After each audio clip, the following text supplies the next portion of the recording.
दादू मां नाज़रीन खे ख़बर ॾींदा हलूं। हुबदार अली बबर जी रिपोर्ट मुताबिक़ एसएसपी दादू कैप्टन रिटायर्ड अमीर सऊद मक्सी पारां ज़िले में अमन अमान वधीक मुस्तहकम बणाइण लाइ अहम क़दम खणंदे ज़िले जे मुख्य शहरनि में वनफाई मददगार फोर्स में इज़ाफ़ो कयो वियो आहे।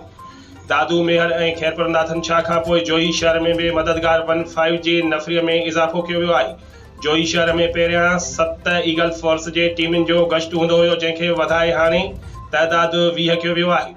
जोही शहर जे अंदर ऐं शहर में दाख़िल थींदड़ रस्तनि ते चुस्त जवाननि ते मुश्तमिल ईगल फोर्स जे डिपार्टमेंट कई वई आहे, जंहिं तहत शहर में ॾींहुं ऐं राति मोटरसाइकिलनि जो गश्त जारी रहंदो। हर हिक मोटरसाइकिल ते 2 जवान मुक़रर हूंदा।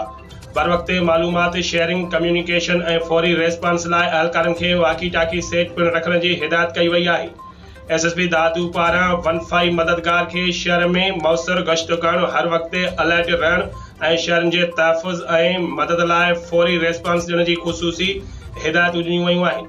यादि रहे त ज़िले में एक्टिव जवाननि ते मुश्तमिल मददगार फोर्स जूं दादू शहर में 40 ईगल्स, मेहर में 17, केनशाह में 10 ऐं जोही में 20 ईगल्स फ़ाल आहिनि।